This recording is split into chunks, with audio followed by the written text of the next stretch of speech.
Alors, Nicolas Chaban, vous avez créé les gueules cassées et vous êtes venu avec ces petites cagettes. Je voudrais que vous me résumiez votre démarche, s'il vous plaît. C'est plus facile encore avec des exemples concrets. On a vu une pub. La star de la pub est là. Voilà, je l'ai amenée avec moi. Ça, c'est une gueule cassée. Non, C'est une gueule cassée. dans la pub, elle est double. Oui. Ouais, c'est la petite sœur, on va dire. Ah, la petite sœur, d'accord. Cette carotte, parce qu'elle a poussé tout simplement près d'un caillou, qu'elle est un peu moins droite, est écartée, jetée. C'est quelque chose qu'on ne supporte plus. Elle est parfaitement bonne et c'est dommage de la jeter. Donc ça, c'est valable pour l'ensemble des produits qui sont là. Je vais rapidement vous faire un petit descriptif. Ça, c'est une poire commise que nous consommons chaque jour. Celle-là est une gueule cassée. Pourquoi? Parce qu'elle a ces petites traces. Alors, disons-le une bonne fois pour toutes, ce sont des traces, c'est du boisage. C'est simplement parce qu'elle a poussé près d'une branche ou d'un tronc ou d'une feuille. Donc, elle n'est pas calibrée comme on a envie que ce soit, Et qu'elle n'est pas paraît-il, calibrée dans comme les on le magasins. souhaite. C'est ce que je trouve sur les marchés en Normandie. Voilà, alors quand le Régulièrement. producteur est face à vous, il a beaucoup plus de facilité à vous expliquer ce que je fais là. Alors, le kiwi, ça c'est absolument... voilà, vous avez un kiwi dit normal. Et vous avez ici un kiwi qui n'est pas vendu ou très mal vendu parce qu'il est un peu plus plat.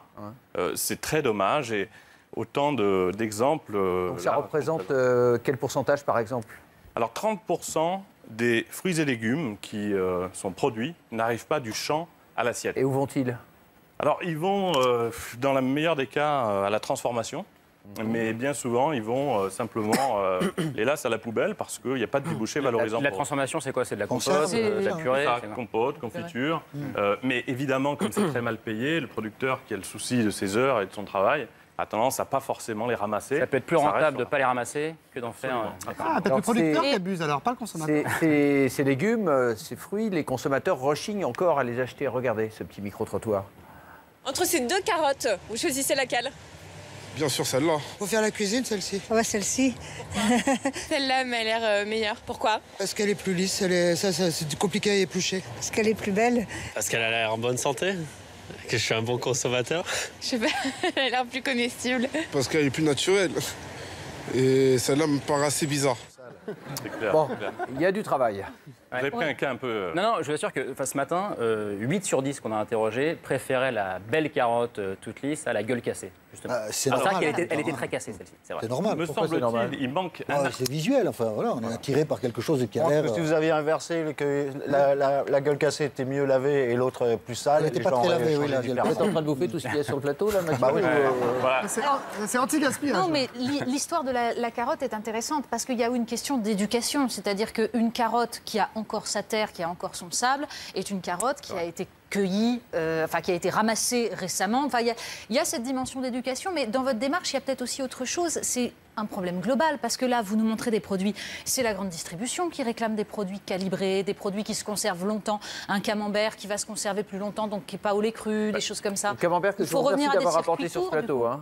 Oui, non, je savais que ça vous ferait plaisir. un petit Mais mètre de c'est moi. vrai que là, on est dans des produits qui... là, on arrive à l'absurde total. C'est-à-dire, comme vous le dites très bien, c'est une petite mire de quelques millimètres. Vous avez ici deux céréales. Un de ces deux bols est jeté chaque année. Alors, c'est difficile de le savoir, même à l'œil nu. En réalité, celui-ci, parce qu'il est un peu plus sombre, alors que véritablement, on le voit, ce sont deux céréales tout à fait similaires, eh bien, il est écarté parce qu'il n'est simplement pas dans le cahier des charges entre le fabricant et celui qui achète. Donc ça, c'est vraiment un gaspillage qui n'a plus lieu d'être et on a voulu les remettre sur le marché avec les consommateurs. On a une opération en ce moment là, de financement participatif qui finalement dit est-ce qu'on veut vraiment jeter ce produit qui est aussi bon, qui est un peu différent et surtout qui est moins cher. L'élément qui manquait dans le reportage, Ouais, 30% c'est de moins dire cher. aux gens, voilà deux carottes. Vous avez ici une carotte un peu différente, elle est 30% moins chère. Il faut rajouter cet élément, je pense, dans la Et démonstration. il y a aussi la question des dates de péremption, parce que par exemple, les laitages, on leur met des dates de péremption absolument aberrantes par précaution, par hygiénisme. Un yaourt, ça ne s'abîme pas tant qu'il n'est pas piqué. Et là, vous le sentez, c'est juste de la fermentation. En plus, on ne peut pas être malade. Je vais passer la parole, évidemment. Non, c'est le lien entre... Ça n'intéresse pas. Il y en a un qui se nourrit à votre gauche. C'est le lien... Non, mais dites-le, vous êtes là, vous faites la tronche. Non, pas du tout. Moi, je suis très intéressé. Arrache des repas, je vais juste parler de vous en... Oui, racontez-nous qui Oui, est. vous êtes élu d'opposition à Courbevoie, en banlieue Pas parisienne. d'opposition. Divers droite. Ces étiquettes-là. Mais surtout, suis un on élu. s'en fout. Vous êtes 3 fois par semaine. Vous récupérez les invendus des supermarchés pour les distribuer. C'est pour ça que vous êtes là ce soir. Et votre histoire personnelle est aussi très intéressante puisque vous dites à 20 ans, j'ai eu faim. Je rappelle que vos parents ont quitté l'Iran en 79 au moment de la révolution islamique. Et vous dites à 20 ans, j'ai eu faim et comme ceux qui ont faim, j'ai eu honte d'avoir faim. Il vient de là, ce combat que vous portez aujourd'hui? Moi, ce que je fais, en fait, c'est que ça vient d'un vécu et d'un constat. Le vécu, et je n'ai pas osé le dire souvent à beaucoup de monde, encore moins à mes proches, parce que je révisais mes cours de droit. Et c'est la galère. Quand vous avez faim et soif, parce que vous n'avez pas d'argent, parce que lorsque vous faites partie de cette catégorie, la classe moyenne, cette fameuse catégorie de la classe moyenne invisible, lorsque le 10, vous êtes sous l'eau, parce que vous avez payé vos loyers, et les charges, il faut faire des choix entre la mutuelle, entre le pouvoir d'achat pour aller acheter Superette. Donc moi, je me suis dit, quand j'ai été élu, à 34 ans, élu local à Courbevoie, j'ai dit voilà, je vais servir les gens, et les gens m'ont dit, pas de baratin, monsieur Derenbarche. Agissez concrètement pour la vie des gens. Moi, je me suis dit, OK, je suis allé voir des enseignes, je ne vais pas les citer parce que je ne veux pas faire de polémique, qui m'ont dit, nous, on ne veut pas se prendre la tête, c'est l'eau de Javel. Voilà. Je dis, OK, je vais aller voir Carrefour Market, je leur dis, moi, je vais vous aider. Comment est-ce qu'ils vous ont aidé à l'époque? Moi, je suis allé voir, je leur ai dit, voilà, écoutez, donnez-moi vos produits, mais je n'ai pas votre infrastructure, je n'ai pas votre logistique, je n'ai pas l'argent pour aller chercher un local, mettre le stockage, la chaîne du froid, mais on va la contourner. Vous me donnez les produits, moi, je vais le donner directement le soir même. J'ai des bénévoles à qui vraiment je veux rendre hommage, extraordinaire. Les gens, ils viennent de 20h à 23h minuit et ils donnent. Mais alors, moi, on me donne les produits et moi, je les donne directement. Comme vous le dites vous-même, vous contournez la loi d'une certaine manière. Et pour que ça devienne une loi, vous, Mathieu, vous participez à une pétition. Vous avez lancé une pétition voilà, pour que tout ça devienne légal. C'est bien cela? En fait, oui, j'ai vu que Arash travaillait sur ça et qu'il travaillait tous les soirs à distribuer. Vraiment, merci. Et surtout, faire un truc très simple. Il a fait un truc très simple. Il allait responsabiliser un magasin. Dire, vous jetez tout ça, pourquoi vous ne me le donneriez pas? Les gens n'ont pas de problème à faire ça et ils comprennent le problème. Ils l'ont filé et lui, il a fabriqué une structure très simple de distribution. Voilà. Et je pense que, au-delà de rendre ça légal, parce qu'effectivement, on ne se bat pas juste pour le fait que tout le monde ait le droit de manger, ce qui est la base, mais on se bat aussi pour quelque chose qui est aussi dérangeant et qui nous concerne tous, c'est le gâchis, surtout en ce moment. Donc il n'y a aucune raison que ces produits soient gâchés. Tu ne veux pas créer de problème, effectivement. Il y a des marques de grands magasins qui préfèrent mettre de l'eau de Javel sur les produits, on peut les citer. Parce que ça peut être parce que c'est intéressant de le savoir qu'il y a des gens qui préfèrent mettre. Préfèrent détruire plutôt que ça soit récupéré. Préfèrent détruire plutôt que soit récupéré. On a des images. Mathieu, regardez, il y avait un documentaire sur Canal en 2012 qui s'appelait Global Gâchis. Concrètement, ça ressemble à quoi le gaspillage? Regardez. On a ici un bon aperçu de ce que peut représenter une petite journée de gaspillage, où on va retrouver pêle-mêle pas mal de fruits et légumes qui, vous en conviendrez, sont quand même super consommables, mais qu'on a retirés parce que des bananes tachées ne sont pas censées se vendre.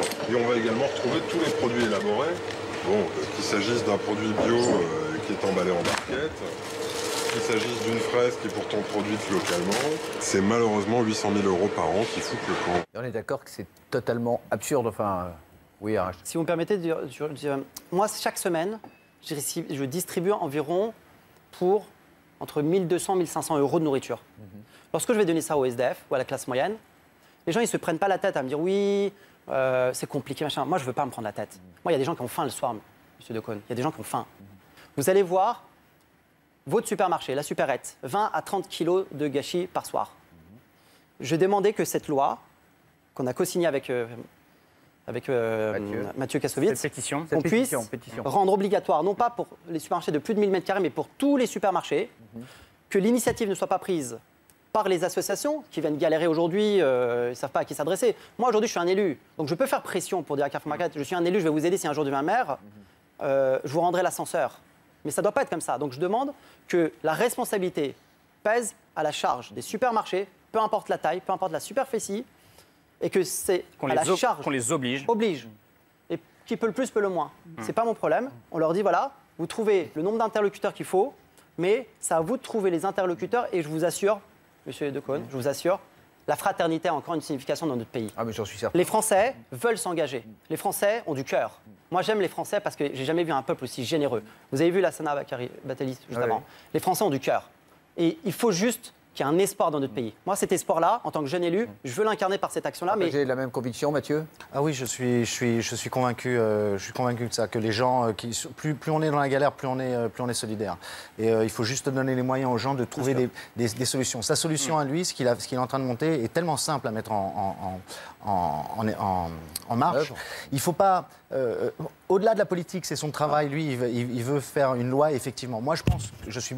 Beaucoup plus simplement que ça, je pense qu'il faut responsabiliser les gens, responsabiliser les enseignes auxquelles on va acheter nos produits. Et je pense qu'on peut aller faire aussi, on peut aller voir nos boulangers, il y a beaucoup de gâchis le soir. On peut récupérer ça, on peut le faire d'une manière personnelle, locale, distribuer d'une manière locale. C'est pas énorme, c'est un investissement qui est extrêmement enrichissant pour tout le monde et surtout qui responsabilise. Je pense pas que on ait besoin de leur taper sur la tête pour qu'ils donnent les choses. Je pense que si nous, consciemment, ensemble, on fait un mouvement qui pourrait avoir un élan national de solidarité, je pense qu'il serait avec nous. Et je garantis, excuse-moi, je veux juste rajouter un truc, je garantis par exemple à un boulanger ou à n'importe qui décide de distribuer son trop-plein le soir, que si...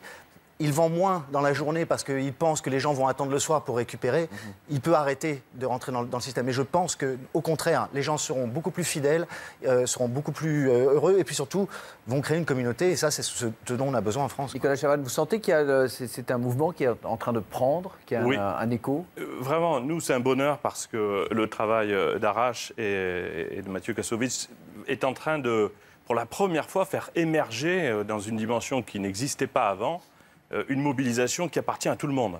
Comme Mathieu le dit très bien, si on va voir son boulanger et qu'on se décomplexe un peu en disant « je suis prêt à consommer un produit qui ne sera pas forcément le plus idéal », je crois qu'on va le sortir de son complexe qui consiste à vouloir faire du parfait en permanence. Il y a un élément que je veux rajouter technique et qui me semble très important. On a créé un petit sticker qu'on met à disposition de l'ensemble des commerçants. C'est celui-là. Il est là pour simplement dire... C'est un petit sticker avec cette pomme édentée qui n'est pas la plus jolie. Elle a un petit sourire et elle a des défauts. C'est effectivement les gueules cassées. Mais celui-là, il est important parce que les petits commerces vont pouvoir dire, quand on est boulanger, quand on est charcutier, quand on est traiteur, celui-là n'est pas parfait, mais il est moins cher et il est aussi bon. Et un dernier élément, ça je veux vous le signaler, je sais que vous le savez, un sénateur récemment est allé au Sénat présenter quelque chose qui a fait beaucoup de bruit. Il a prouvé qu'un yaourt produit en France le 1er janvier avait une date limite de consommation à 30 jours quand il est vendu en métropole et à 60 jours, voire 75 jours lorsqu'il est vendu dans les territoires, les départements d'outre-mer. Donc on comprend bien aisément qu'aucun, je dirais, fabricant et grande marque ne prendra le risque dans la nuit, comme disait Roland McDan, le produit se transforme et devienne un danger incroyable pour les gens. Il y a une marge, on n'a pas le droit, personne n'a le droit ici de dire qu'on peut consommer, mais ce que fait Arrache tous les jours, c'est capital pour la suite. La date de péremption, c'est donc du pipeau. Oui, bien sûr. C'est la date, en fait, c'est pas la date de péremption sur la boîte, c'est la date de vente, pas pour la consommation. Aujourd'hui, la pétition qu'on a lancée, elle est reçue favorablement par beaucoup de députés, des gens de gauche ou droite, pour Yarmir Chahi, Alexis Bachelet de la gauche, Thierry Solaire ou Frédéric Lefebvre. Qui peut croire que ces gens-là sont d'accord sur tout? Il y a une unanimité. Je suis convoqué en audition à l'Assemblée nationale mercredi, fin de matinée, et je peux vous dire que la loi, elle passera. Et donc, je remercie infiniment de nous avoir invités et de prendre... Il faut dire que ça existe à l'étranger, je crois. En Belgique, il y a une loi qui oblige les commerces de plus de 1000 mètres carrés à ne pas jeter les invendus, mais à les donner à des associations. Et puis, on a repéré aussi à Berlin, il y a une initiative citoyenne qui est amusante. Il y a des frigos, plusieurs dizaines de frigos. Les gens déposent des produits et celui qui veut se sert. Voilà, qui est assez solidaire. Messieurs, merci et bravo pour cette très belle initiative anti-gaspillage.